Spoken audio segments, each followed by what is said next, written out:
Okay. All right. Well, welcome back to the Black Sheep podcast. I'm not sure that we ever said that at the intro to the last first one. I think we talked about Bryan Adams too much, and so I'm going to move on from that quickly. I'm Jen. It's my wife, Jess. Yes. And today we're going to talk about regenerative farming. Yeah, and food security. So let's start by chatting about why we're here. Why we're here on our farm, on our hobby farm, and what we're doing here.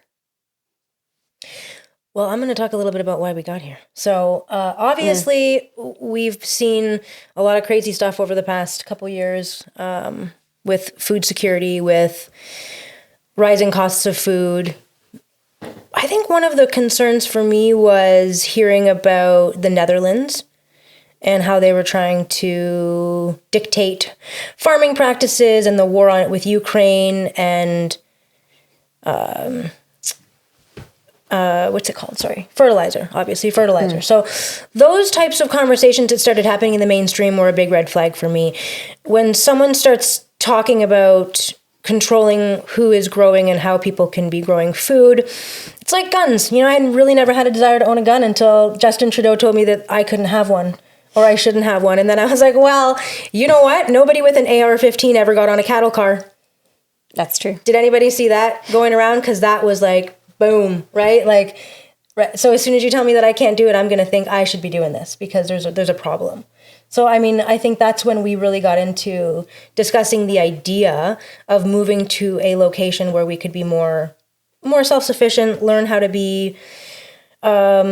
go back to where our grandparents were with canning and raising backyard chickens. Yeah, going back to our roots. Being out here and having more land has given us more opportunity to grow our chickens, grow our own food, our produce, have livestock. And so we have a cow, we have a dairy cow, we have a sheep for the dairy cow, so they're companions.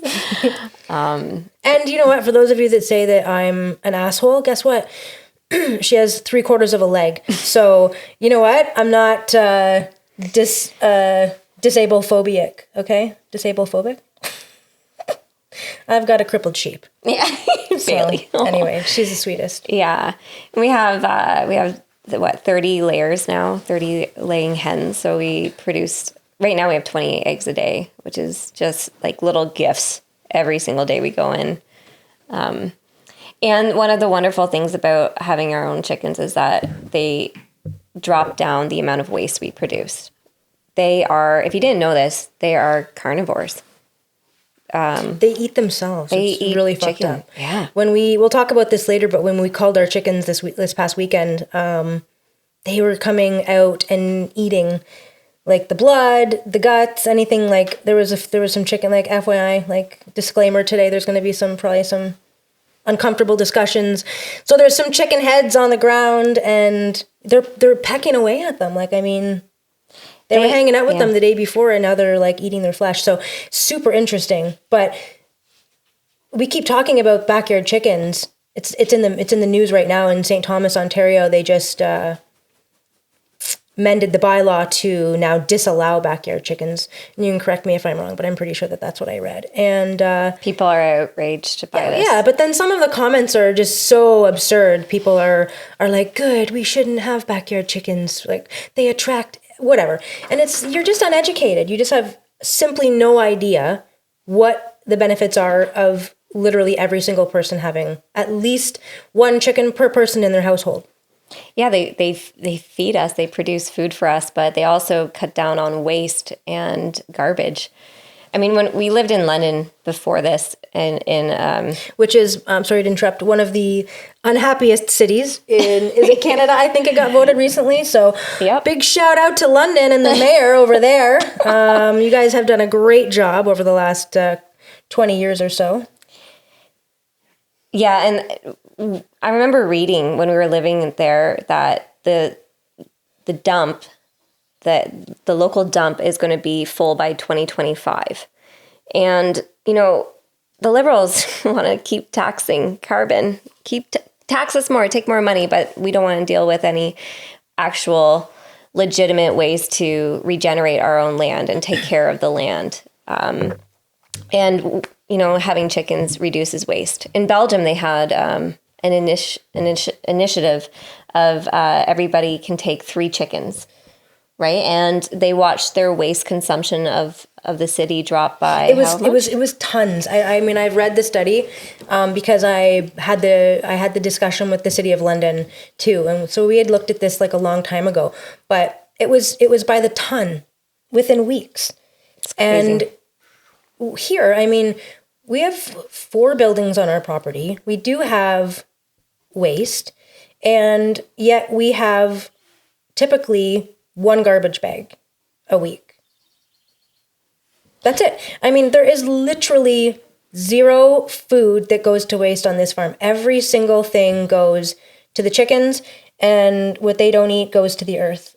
Yeah. And it's so simple. Like there's 0 waste. And that could be, just imagine if every person in the City of London went from, because I mean, where we lived, it's not uncommon for some people to have two trash cans full of, 3-4 bags each. Yeah, no recycling. Like that just blows my mind. Number one, we're just so disconnected from Mother Earth that we overconsume and we don't think about where that goes. We're the only species that creates waste. We're so dumb. We hurt our earth, which in turn hurts us. And that's the scary thing is that they want to pretend that climate change is a problem. Like, guess what? The only thing guaranteed every day is that the climate's going to change. But they're not doing anything about the real impacts, which is plastic bottles washing up on ocean shores. It's not, the funny thing is it's ban plastic. Like I laugh. Jen is always so mortified when we go shopping because I have to say something to everybody. I don't know why I'm like this, but I am, and I don't fucking care. Fuck everybody. It's so stupid. Oh, single-use plastics, we're banning it. So I'm at the grocery store, and as she charges me to pack it in a paper bag, which is totally fine. I don't care that I'm getting a paper bag, but I do care that my tomatoes are in a clear plastic produce bag. Mm-hmm. And I don't understand why 80% of the items in the store are sold in soft plastic bags, but you can't pack my groceries in a soft plastic bag. And so you have now, instead of plastic straws wrapped in paper, thank you, Tom McDonald, you have paper straws wrapped in plastic. Yeah, the hypocrisy, eh? Right? But carbon, which makes things greener, is bad. And the Earth going through a warming period is, people can't wrap their heads around it. But that's only because they're not educated. They don't know the history of our planet. Mm-hmm. And the history of our planet is that it goes through warming and cooling periods. Yeah, and because we can't control, again, what other people are doing, how we live, again, how we choose to live and how we choose to take care of our land is a way that we can make a difference, right? Like we can choose to learn how to work with the animals, to work with the produce, the food, the soil, and in turn take care of ourselves, because it all goes together with our own health. It's all mm-hmm. connected. And for a lot of people that didn't understand how your health is connected to the soil, like that was a big learning curve. And again, shout out to Zach Bush, because he was a big light bulb creator for me. Like I had so many epiphanies listening to him talk around this. The health of the soil is connected to the health of us, because what's grown in the soil feeds our gut microbiome, and our gut health is where most of our hormones, or neurotransmitter like serotonin, is actually produced. So those feel-good chemicals that our body produces. And a lot of the food that's being produced in this world, these giant monocrops, are sprayed with Roundup and different pesticides that contain glyphosate, which is actually what is destroying our gut lining and creating so many issues with our digestive tract. And think of like North America, we have the most health issues. Well, you can also lump into that Bill Gates. Like, why don't we just, like, that's a great way to tie that in. Yeah. Is these monocrops and the fact that Bill Gates is now the largest farm owner in the United States. Also, another huge landowner in the United States is the Chinese Communist Party. Now, do you know how much land the Americans own in China? You want to know? Yeah. 0. They don't own 1 fucking acre. Okay? The government of America owns nothing in China as far as farming land goes in that way. And the Chinese own, I honestly don't know the number. Usually I'm pretty good with this stuff, but I don't know the number. But I know that Bill Gates owns something like 275,000 acres or hectare acres of farmland. And he's encouraging people to eat bugs or lab meat. Yeah. You know, if anybody's listening from the area, which I'm assuming most people that listen to this will be. Yeah, I don't think we're quite Jen, like we're international. Yes, we're like number 1 in Czech Republic. The Czechs love us. For Londoners, I don't know if you guys know this, but London's the test city. They test products on the city to see how well they do. Because you're stupid. Because people in London are stupid. And I was one of them. I remember being a kid, and I remember my mom telling me in the 80s that London was a test city.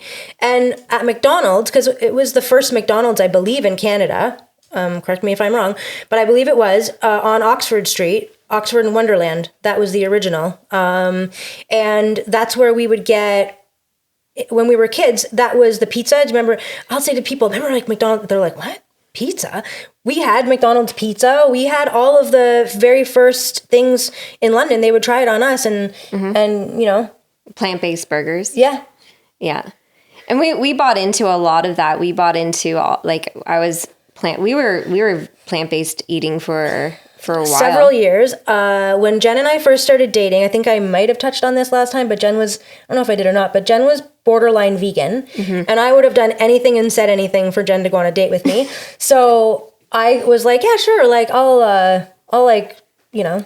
Switch over. I'll dabble in that a little bit.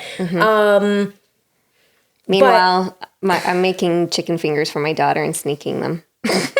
Right? I owned stock in Beyond Meat. I owned stock in, I can't even think of what it's called now, but it's a Canadian one based out of Vancouver.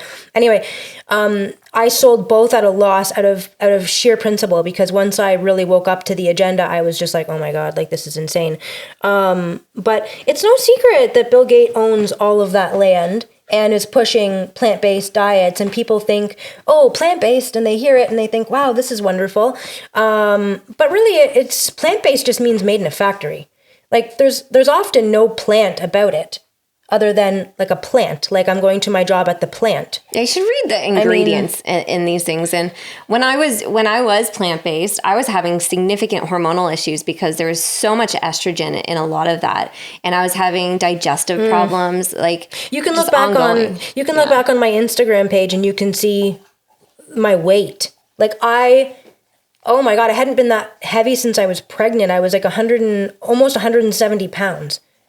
Yeah, we had a lot of inflammation. Like we weren't healthy. No, we weren't healthy. Plant-based was I was the most moody. If you think I'm moody now, you should have seen me then. I was the most moody. I was overweight.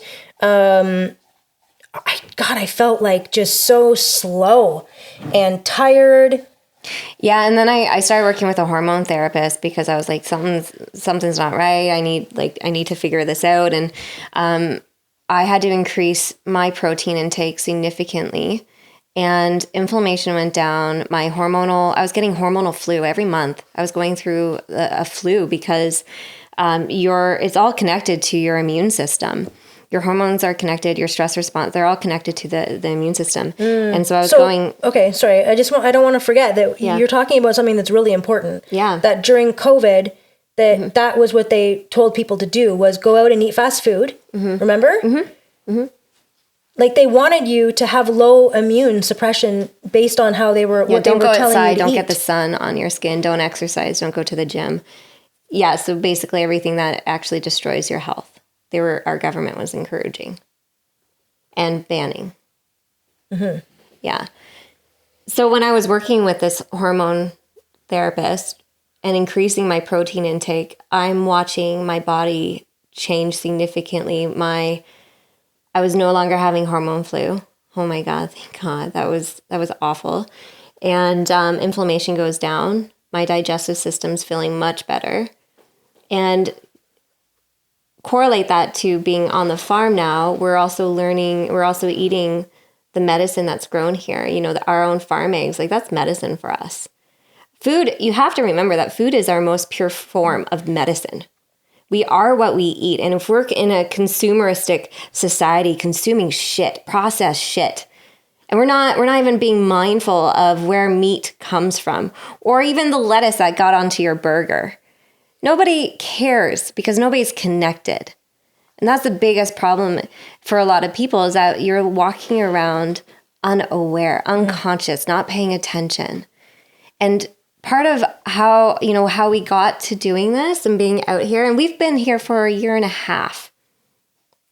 But before that, we were only buying meat from, when we were buying meat, we were only buying from farmers that we knew. So ethically grown.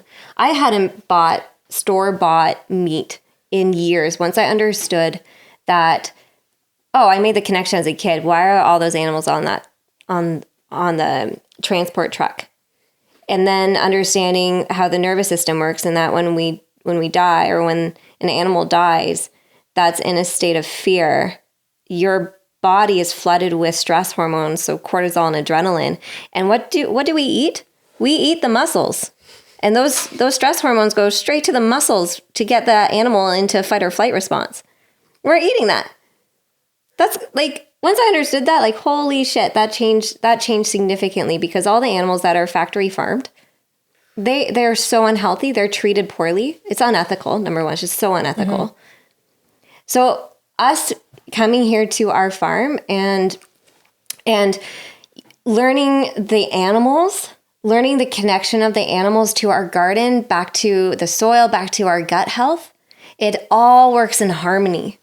And so the more that we create our own health, the more that we foster like being well ourselves, it actually comes through the connection back to nature. Mm-hmm.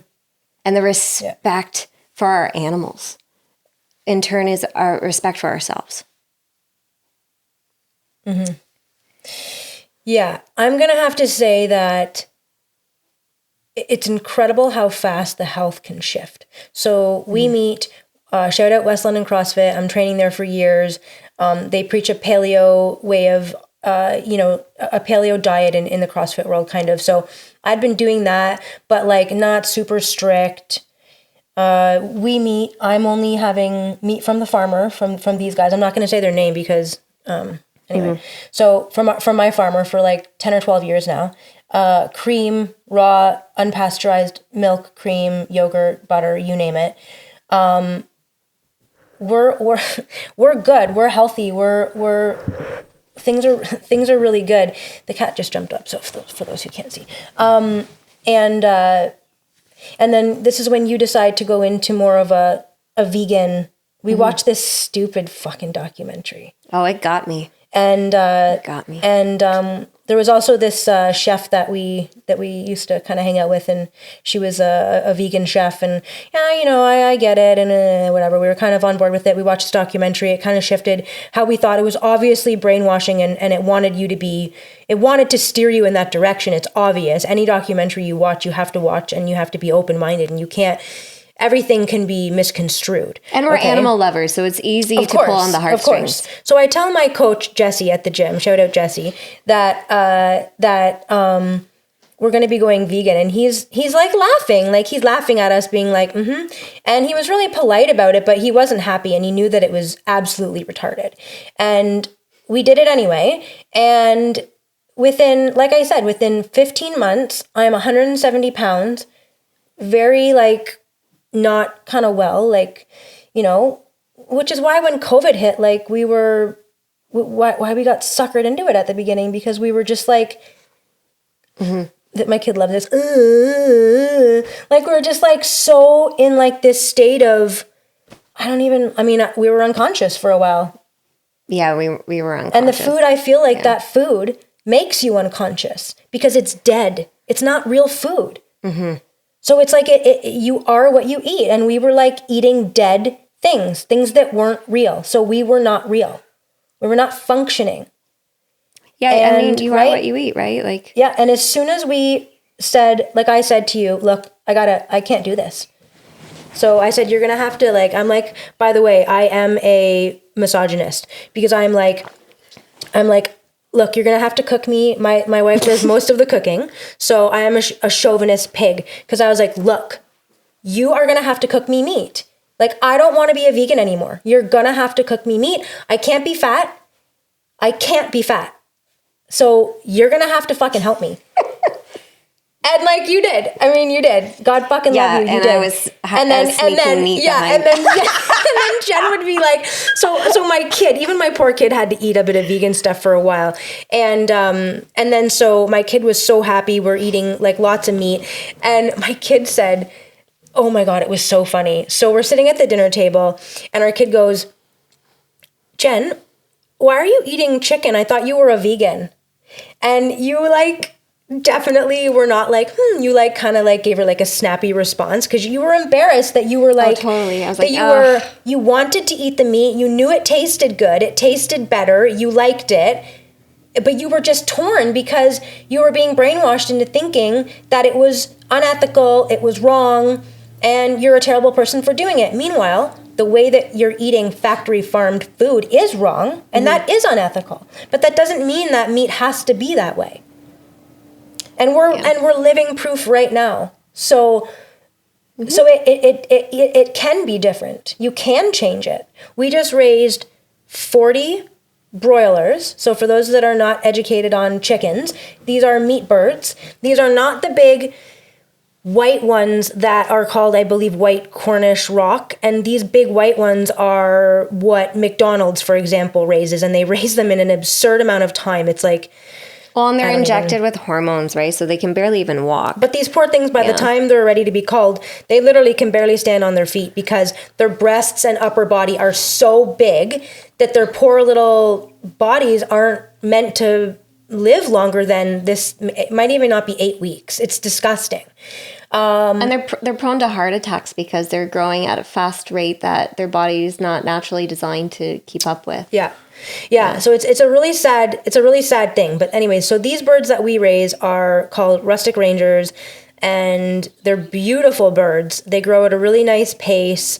They're not overly big. Like I think when we're finished, they're about 6 pounds, between 5 and 6 pounds. 4 to 6 pounds maybe? After they're processed. After they're processed. But anyways, so we just raised 40 of them. It's our second year doing this. Yeah. We got them the 21st of March, and they live in the barn for the first about 6 weeks. Then they go out onto beautiful pasture. We've got an electric fence that goes around them, and then we have what are called chicken tractors. And these are small little A-frame buildings, again secured with chicken wire, and they should get moved on a daily basis. And during the day they're let out and they range in that area that we give them with the they have so much space fence to run and they flap their wings. They get to, It's incredible to see them come out every morning. And by the way, they put themselves to bed in that coop. That's not me being that's them. Like, that's their home. They know that. Yeah. They go into the coop. Protection for them. And then when I open up the door in the morning, they fly out like crazy fucking radicals. Like, it's insane. And their wings are out and it's just the cutest thing. And they're kicking and it's hilarious. And I spread their feed, and you know what else? The rest of the day, and we spread the feed in the grass. So all day they're grazing, they're scratching, they're looking, they're eating bugs, foraging. So I mean, they're getting a beautiful balanced diet. And you know what? After 10, 12 weeks, then we cull them, and it's a super fucking difficult process. I could cry right now talking about it. It's horrible. I'm, of course, the killer for some reason. That gets to be my job. Everybody has a job, but I'm the fucking killer. So that's my job. We had, so this year, we had a more streamlined system set up, and our 12-year-old daughter was part of this. And we smudged our energy before we set up our our day. We smudged us. We did a family prayer to settle our nerves and to pray for the birds and to thank them. And from the beginning of the process, from when we got them at 1 day old, we have loved them. We show them love. We talk to them. We sing to them. We play with them. We have not been detached. Because we care for them. And the day of is always hard because we're human. We're human, and killing an animal is really challenging, without a doubt.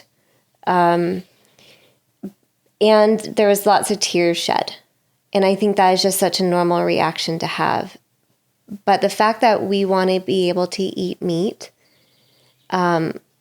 we having that relationship and processing our own birds was the most profound and grateful I've ever felt around my connection to my food. It certainly does not allow you to take one bite without remembering how it got there. And the day was filled with a lot of stressed energy, like from us, and so it was always just trying to regulate ourselves through the day. And our daughter was the fetcher of the chickens. Actually, her job was called the runner. The runner. And so she always, she said, like, thank you to each bird, and she carried them over with a lot of love and care. So we made the process as quick and ethical as humanly possible. And at the end of the day, we have all the chicken's blood that we saved for our garden because it's just so nutrient rich. And by the way, my sister's in-law is fresh off the boat from China, and she told me that they drink it. So after they killed it, they would make a soup out of it, the blood, and then they drink it. Well, they use, in most parts of the world, they use all of the animal. We are just so wasteful here. Not us though, because we gave her the feet too. Yesterday I gave her 3 Ziploc bags full of chicken feet. Yeah. So no waste. And we freeze dried all the chicken organs for our dogs. One day I hope that we can learn to eat the organs and cook with the organs more. But right now, oh man, our dogs are happy. Right now we're just trying to not waste, and this is the best way that we know how not to waste it is to feed it to the animals. But no, I do feel I am doing more research on the benefits of organ, and I think that's another interesting thing is just that we've been kind of pulled away from eating nose to tail of animal. We have not been doing that in this country for many, many, many, many, many years. Yeah, in a lot of other countries, especially when you hunt. And you hunt an animal, you eat all of it. You use all parts of the animal. Nothing's wasted. It's around the full respect to that life as well. And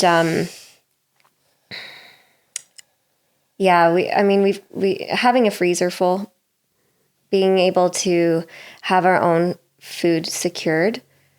Man, I don't really eat out. We don't really eat out anymore because where does that food come from? That's all I think about now when I eat at a restaurant. I'm like, oh, where did they get that chicken?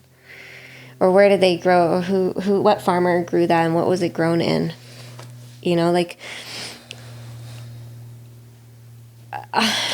was very satisfying Saturday night to look in that freezer. I did post a picture of it if anybody saw. It was very satisfying to see a year's worth of chicken in our freezer. I mean, it's the most rewarding thing to see. It's amazing. It makes that process that's almost unbearable. It makes it worthwhile because I know that my family is going to be nourished for the year.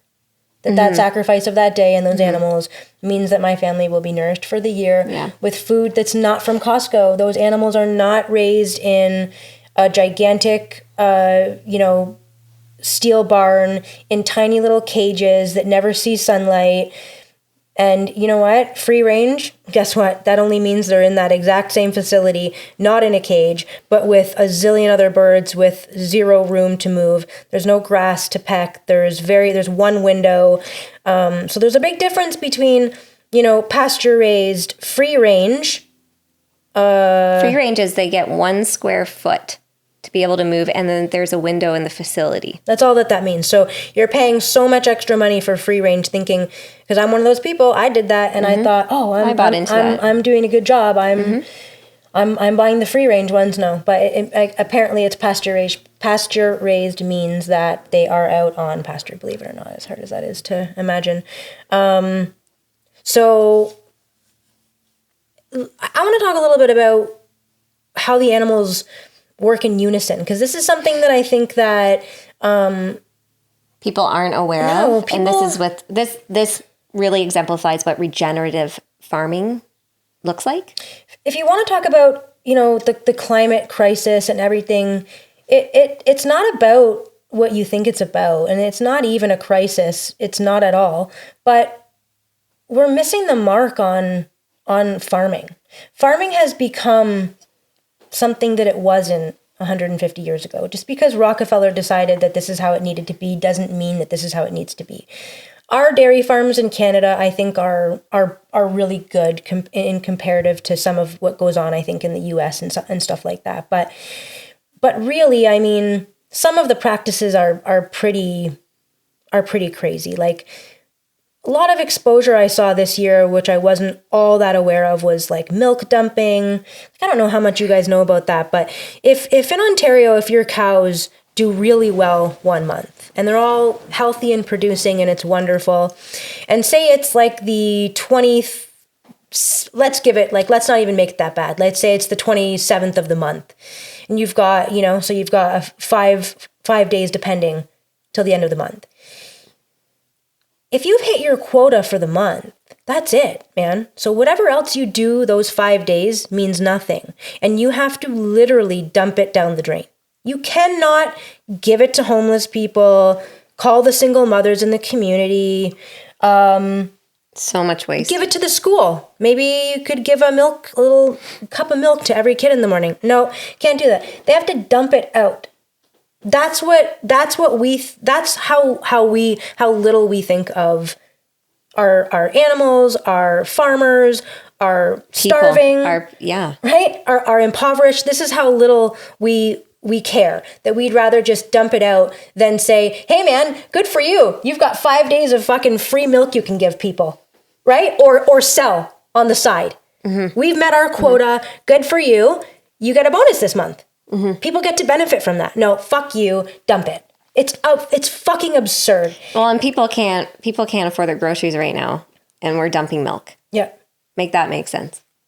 It's absurd.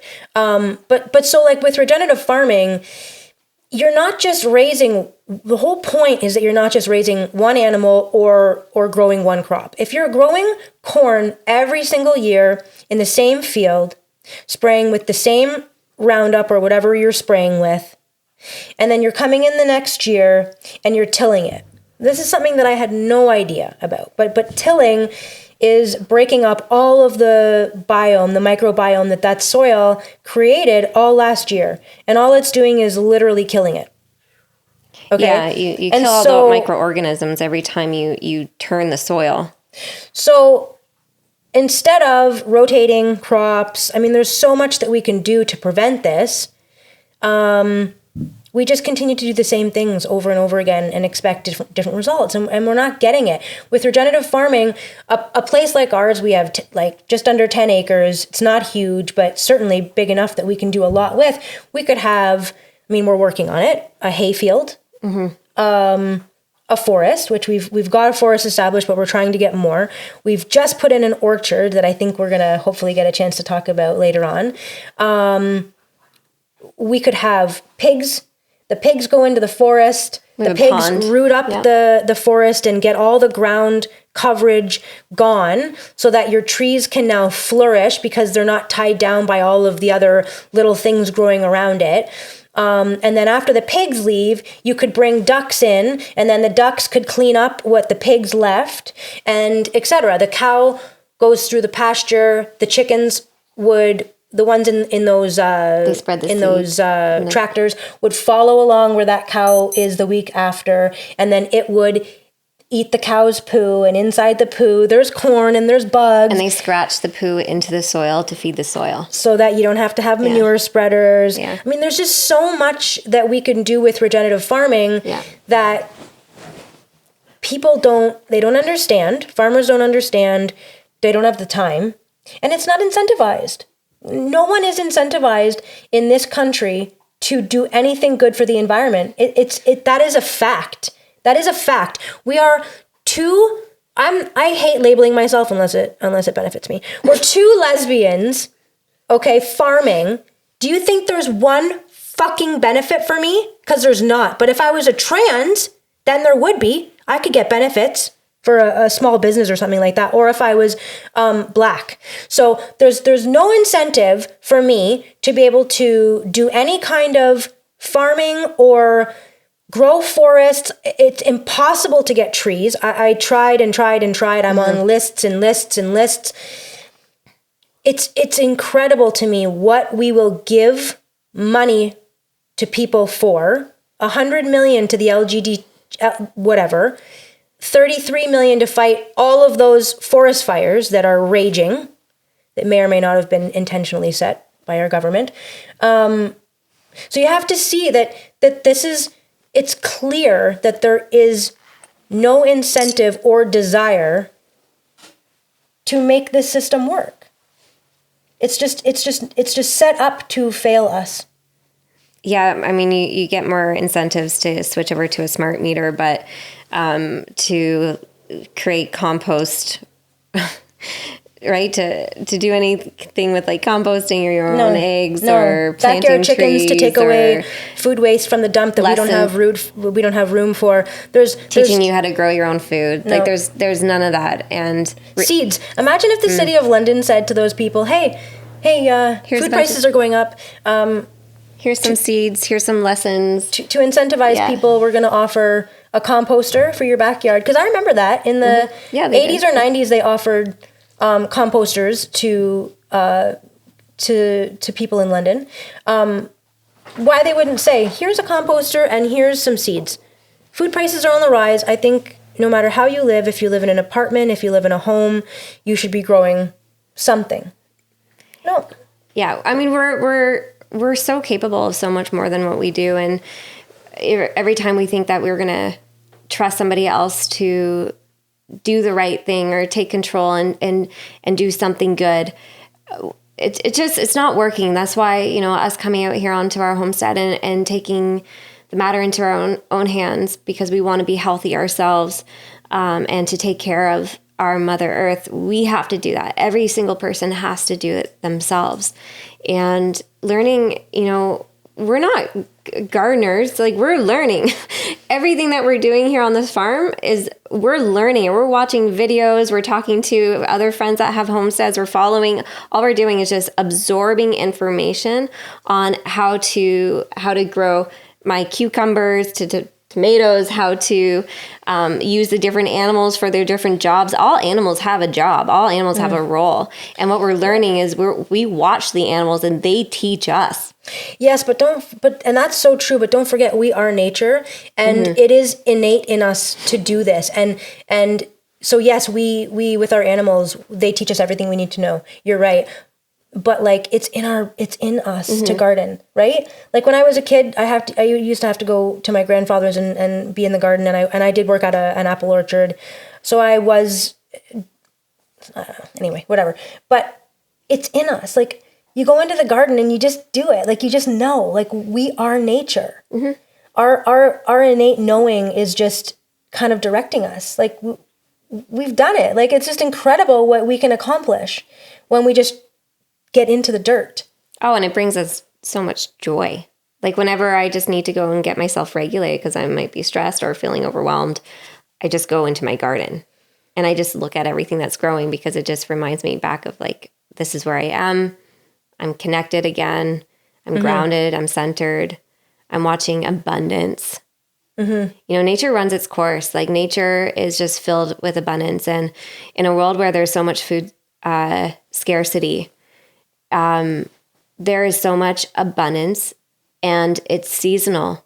Like everything grows in perfect and divine timing. And the more that you just watch, the more that you're going to learn. You know, like when I go for a walk through the forest near us, I watch everything in perfect timing of when things grow. Yeah. And it's also a sign of like what the medicines are that we need. Well, when we were talking about allergies earlier, it's fascinating because if you have an allergy to ragweed, what grows right next to it? It's a goldenrod. Goldenrod. There's everything that you, instead of going to Shoppers and getting Claritin, it's like the answer is like right beside it. Everything's in nature. Everything they grow you need. Together. In the springtime, people, and I was one of them. I've got my little tool out in the front yard, and I'm pulling dandelion. But that's when people suffer with allergies. And respiratory from the winter. They need dandelion. They need dandelion root tea. They need all that stuff to help their immune systems and help recover. But we pick them as weeds, and then we throw them away. Yeah, weeds are medicine. Oh my gosh. And this is the thing with the school system, is that we're more and more losing skills. We're losing skills. And children don't know where their food comes from. They say it's from the grocery store. And you know how many parents don't want to have the discussion with them because it's a bit scary. They don't want to know, they don't want their kids to know where the food comes from because, okay, but I mean, you know what? Guess what? Kids that are raised on farms, and so this is like the world before we lived in cities, which is not that long ago. Everybody lived on a farm, okay? Kids, you cannot avoid knowing what goes on and how nature works when you are raised in nature. It's as simple as that. Yeah, and you're more connected to the death and the rebirth cycle. You're more connected to the life and death cycle and rebirth. You know, like our friends that live off grid, they're raising their 2 little ones, and to watch how she's a toddler now, she's grown up just so connected to the outdoors and so connected to animals, and just doesn't think anything of death anymore because it's just she understands it. And there's no fear around it, right? And she has so much appreciation, you know, and she, you know, blows kisses at the flowers. Like, it's also really interesting because she can identify anything. Like for me as well. Like it's almost like I fucking don't want to like be around her because I feel stupid because she's like, oh, this is you this, can eat this that. Is this. You can eat yeah. that. And I'm like, fuck, how the fuck do you know that? Yeah. But I mean, I know how you know that because your mom teaches you. Everything that you know is because your mom or dad taught you. So her parents are obviously teaching her everything that she needs to know and everything that she doesn't need and nothing that she doesn't need to know. Because I don't think that she knows the logos of, you know, all of the fast food restaurants or car logos or clothing logos. Whereas like, brand you know, names. my kid knows every car.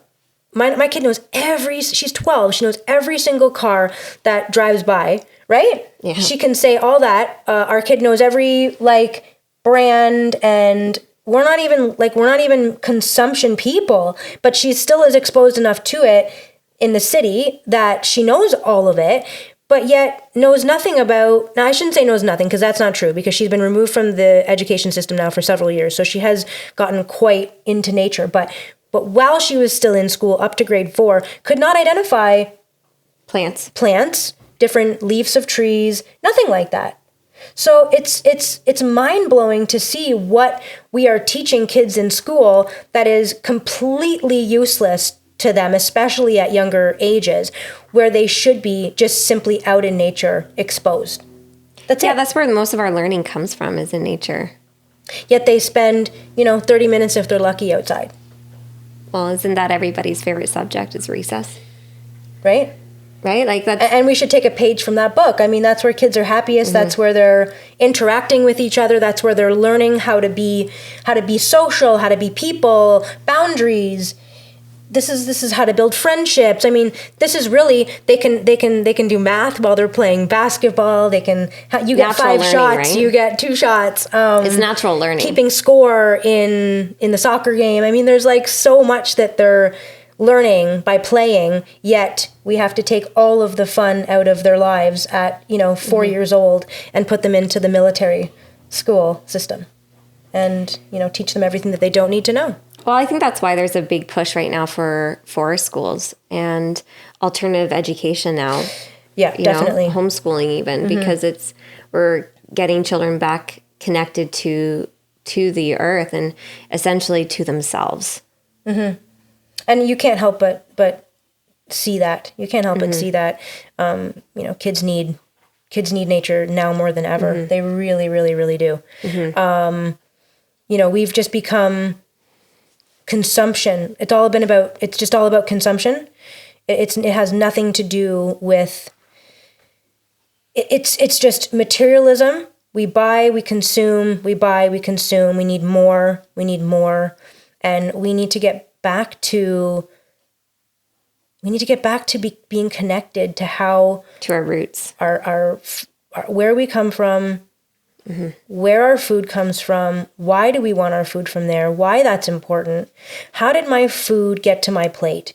You don't have to kill your own chickens. Okay, I get that that's not realistic for every single person, but you do have to be conscious about where your chicken came from. If you go to Costco and you just buy a pack of 20 breasts or legs, you just don't know. You're looking for the biggest. You're looking for the cheapest. We are shopping for food like we shop for fuel. And it's wrong. It's wrong. We have to get back to supporting that small farmer in your community or outside of your community that's growing and raising the food that feels right to you. We have to be more concerned with where did our produce come from. This notion that we're suffering from climate change, yet our government is more than happy to continue to bring in more than half of our food from around the globe, fresh produce, it's absurd. And we're actually not supposed to be eating bananas in the winter. Which I couldn't deal with, but because of the mucus, we're actually there's a reason why everything grows in divine timing and it's seasonal.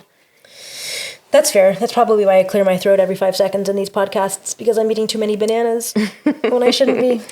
Yeah, in our region, right? What grows in our region is different than what grows in South America. Yeah. So learning to eat also what we grow, when I go for walks every day with our dogs out in the back, I'm always watching to see what's coming in next, what's growing next, and to see what I need. And, I harvested a bunch of garlic mustard and made pesto, and man, was that good. That was really good. That was so good. It was really good. And that's something that's really fascinating too, is that people don't understand that there's food out there. There are people that are struggling to put food on their plate, but they don't know that they could go forage. They don't know. That's what I mean when we talk about the schools and the education. If those people were educated earlier in life properly about nature, those people would never starve. But your government wants you to be dependent and they want you to be afraid. So they don't want you to know that that's food. We've got wild raspberries that grow all along the back 10 acres of our property. Those are everywhere. There's great wild grapes everywhere. Oh, there's so much on the path. There's, there's everything is either food or medicine that's around us. And it grows in divine timing exactly when our bodies need it. And the more you go out into nature, the more you'll see it and the more you'll connect to nature and you'll connect more to yourself. Because the voices in your head will start to quiet.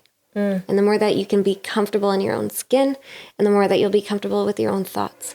It's all connected. It is all connected. Yeah. Mm-hmm. Yeah, I think that I think that the disconnection between people and their food is something that's got to really change. It's probably the next thing on my passion list of what's got to change for people, is just more understanding and more concern for where their food is coming from and the connection to it. I'll give you a really good example. Is another kid called my kid. Okay, so we do the chickens on Saturday. Our daughter goes to her dad's Saturday night, and there's a kid there, and the kid sees that Evelyn's upset and asks what's wrong, and she tells the other kid what happened, and the kid, screams out, "You're a murderer! I can't believe you could do that, murderer!" And it's like, is she a vegan? No. Where did her food on her plate come from? Who killed that chicken that she ate the night before? It's a major disconnect that kid doesn't understand that her food was killed. Mm-hmm. That's why you have, I think, a lot of obese people engorging themselves. Like I have a really hard time overeating because I really do. I really have a hard time overeating now because I'm so connected to my food. Yeah. And I don't want to, I don't want to gorge on things because I'm like, that was like, I had to work really fucking hard to get that chicken on my plate. I really did. Not only did I have to raise it and take care of it every day for, almost 4 months, but then I had to fucking slit the throat. Mm-hmm. And that's not an easy thing to do. Mm-mm. It's the most horrific thing I've ever had to do. Mm-hmm. So I don't want to stuff my face because I don't want to have to do that any fucking sooner again than I have to. Yeah. The respect that you have for, even just from what we produce in our own garden, the respect that we don't want to waste any of it. Don't want to waste any of it. If we produce a lot, like we give it away. We share. I think we've lost a lot of that in our community. And my hope is that, our friends that live off grid that started doing this themselves, they inspired us. And that's a big reason why we're here and we're doing this. And, a few years ago when we saw a lot of the shit that was going on in the world and we saw, okay, there's going to be a big problem with the food, the supply of food. And there's going to be a lot of scarcity thrown around. That was a big push for us to become more self-sufficient, to be able to, at least not full self-sufficiency because we need community, but the ability for us to have some skills and learn how to create our own, grow our own food and have more self-sustainability in how we live. That was a real big driver for us to be able to do this. And prior to that, like we always had a garden. I've always gardened. I was never good at it. But I'm not that great at it, but I'm like, all I do is learn. That's not true. We're doing really learning. Well. We're doing really well. But we've had help, and that's where I think the community aspect comes in. We have friends that have a farm, and this weekend they lent us their plucker. So shout out to Sherry and Bill because they lent us their huge, amazing plucker and this awesome propane heater for the hot water that you have to dunk them in. The community is so important, and finding people that are in alignment. And, they're also doing a lot more of this, raising animals themselves in the same way. It's important that we inspire other people to continue. So, we see someone that we're really inspired by and we start doing something, and then someone sees what we're doing and then they think, I want to do that too. We have a friend that sent us pictures the other day of her garden, and her garden's like, shout out to Liz, what up homie? It's like the cutest little garden along her fence, and it's the first time she's done it. And she sent us this picture of her beautiful face, big smile, and it says like first lettuce for a salad of the year. And I mean, then a picture of this beautiful salad and the fucking lasagna. Oh my God, your lasagna. I want it so bad. And it's just like the most, like, it's just an amazing feeling to know that we've inspired. Yeah. And that someone's like doing it now, and that she's got her own food and that she feels good about it. Mm-hmm. And then now next year, she's so happy with that little garden. Guess what? It's going to be It's going to be bigger and then bigger and then bigger. And then you got fruit trees. And right? Then, And then you're learning how to can and preserve. And the more that we get back to this, the less dependent we are. And that's an incredible thing. Fuck you, Justin Trudeau. Fuck you. We're fucking not stupid. We're not as stupid as you think we are. For any of you that's listening and wants to be able to get into something, but you're just not sure where to start, just explore. Just, curate your social media even around. Get off your social media. Probably that's the best thing to do. I'll take my own advice one day, maybe. Well, I think you can find balance and use it for your advantage, because I was taking herbalism courses online during the craziness, because I was like, well, I gotta expand myself. And so, and then we were taking foraging lessons and canning classes. And so, just watch what you're inspired by and go from there. You don't have to do everything. Like, we started with a smaller garden. One thing at a time. I learned about lasagna gardening, and then I was like, okay, then we built that bigger one here. And then this year we went really big. Every year we're like an Olympic-sized hockey rink now. It's amazing. Every year we expand and grow, and that's how it begins. That's how it all starts. And you can just start with one plant. Just learn how to grow a tomato plant. And when you figure that out, in a pot. Tell me. Do one tomato plant in one pot, and do one weed plant in one pot. And then that's it. And then start from there. Yeah. And then buy a farm out here close to us, and we'll hang out, and that'll be cool. And then we'll share. Yeah. All right. So I think on that note, I think we'll wrap it up. We're gonna wrap it up, but I'm gonna give you a little.